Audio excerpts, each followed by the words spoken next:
Alors là, c'est le fun parce que là, on a vu des rendements, on a vu le risque mesuré par le quartier, puis là, on arrive avec quelque chose qui est le rapport qualité-prix, que le rapport risque-rendement. Et oui, c'est vraiment, vraiment utile. Ça devient pas loin d'un critère, si ça n'en est pas un. Puis ce que je mets, c'est bon, ça prend plus qu'une période. On va le mesurer sur 3, 5 et 10 ans. C'est le fun de suivre son évolution et on va se parler aussi du cadran nord-ouest.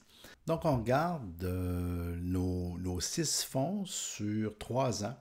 Donc, puisque je vous ai mis comme indice, parce que c'est lui qui est le plus facile, quand je regarde tout ça ensemble, ce que je veux voir, c'est CPG, autrement dit, pas de risque, 0% ou 0,1 d'écart type, puis moyenne de rendement 3 ans, 1,4.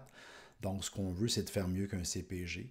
Alors, je vois mon fonds 5 et mon fonds 1 qui sont en bas de la ligne du rendement. Donc, mon Mackenzie d'obligation et mon AGF revenu fixe ont pris plus de risques et ont fait moins de rendement qu'un CPG sur 3 ans. Donc, un client qui aurait ça, il ne serait pas vraiment, vraiment heureux dans les 3 dernières années. Quand je regarde l'AGF, quand je regarde mes chiffres, je suis à moins 0,8 de rendement sur 3 ans et mon Mackenzie, je suis à moins 0,2.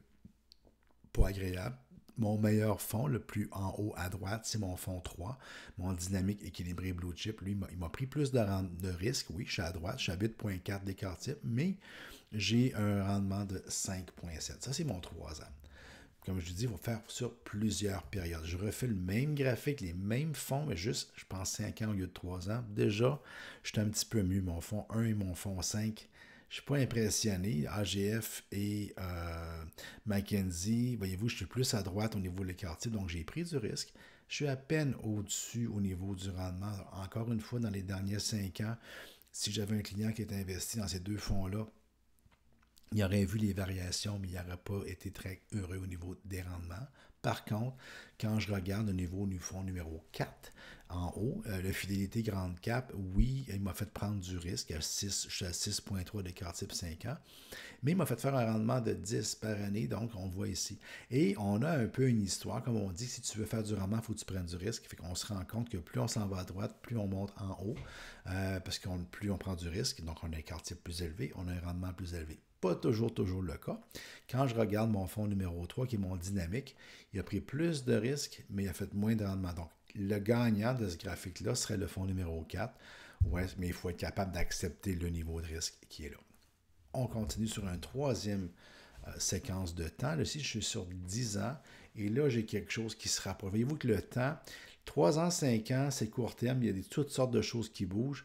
Sur 10 ans, là, puis j'ai pas le meilleur 10 ans en passant parce que mon 10 ans que j'ai, je ne sais pas si vous vous rendez compte, mais là, je suis en début 2008, donc on se souvient de 2008-2009, donc je viens de rentrer dans mon 10 ans, j'ai la crise de 2008-2009. Là, j'ai hâte de voir quand on va arriver en mars-avril 2009, donc dans un an à partir d'aujourd'hui, les graphiques vont être absolument extraordinaires parce qu'on va avoir l'espèce de boss de creux dans le passé, mais là présentement dans mon 10 ans, j'absorbe ce qui s'est passé en 2008-2009. Ah, qu'est-ce que j'ai? Mon meilleur, encore une fois, le 4, le fidélité grande cap, lui qui me donne le meilleur rendement avec le niveau de risque. Le 6 est encore même mieux que ça. Mon Centré Revenu canadien, voyez-vous, est même mieux parce que je suis à gauche. Voyez-vous, mon 6, je suis plus à gauche, donc j'ai moins de risques. Et je pense que j'ai un petit peu plus de rendement. Oui, j'étais à 8,8 de rendement au lieu de 8,7. Donc, mon Centré gagnerait sur 10 ans. Mon 2 et mon 3, donc mon CI, revenu, croissance et mon dynamique, dans les deux fonds qui se ressemblent. Voyez-vous, les deux en haut, c'est deux fonds d'action. Les deux dans le milieu, le 2 et le 3, c'est mes deux fonds mondiaux. Je n'ai pas fait exprès en passant, j'ai juste été les choisir, mais ils se regroupent. C'est normal qu'on voit ça. Donc, mon 2 est meilleur que mon 3 là-dessus. Mon 2, c'est mon CI, signature, revenu, croissance, moins de risque, plus de rendement. Et mon 1 et mon 5, donc mon AGF revenu et mon Mackenzie. Mon 5 est un petit peu mieux sur 10 ans, j'ai un petit peu moins de risque, un petit peu plus de rendement. Donc, j'aime beaucoup, beaucoup le graphique risque-rendement, me permet rapidement de me faire une tête, de comparer plusieurs fonds entre eux. Et quand je vois, exemple, dans un portefeuille, je le fonds 1 et le fonds 5, il y en a un de trop parce qu'ils occupent le même espace risque-rendement dans le même.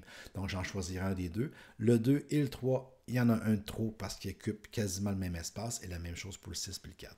Donc, ça peut aider.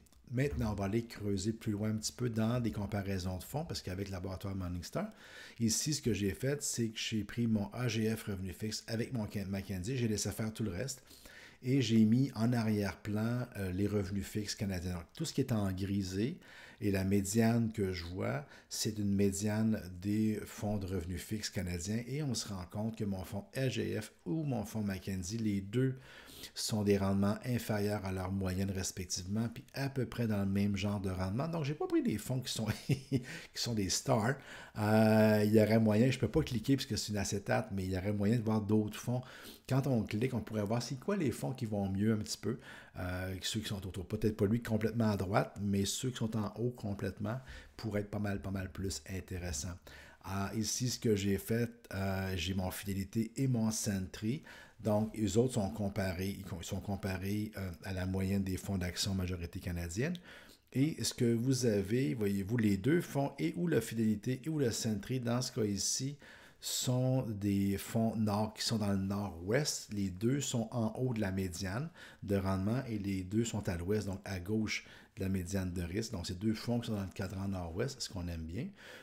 Puis je dirais que le 1 de fidélité fait meilleure figure à ce niveau ici. Et quand je regarde dans ce graphique-là, j'ai un meilleur sur 10 ans. Je suis présentement sur 10 ans. Mon fidélité est encore vraiment dans le nord-ouest, donc beaucoup en haut au niveau du rendement, un peu à gauche au niveau. On a vu que dans les derniers 2-3 ans, ce n'était pas le cas, mais sur 10 ans, il tient très très bien la route. Donc, c'est le graphique risque-rendement. Le graphique risque-rendement avec l'écart type qu'on vient de voir et le rendement annuel composé. Toujours bien de le faire au moins 2-3 périodes, de comparer, de ne pas avoir juste ça, mais ça peut permettre de bien construire un portefeuille quand on veut et ça permet d'avoir une idée plus claire de quoi on jase, de qu'est-ce qu'il y en est. Donc, je vous le recommande chaudement.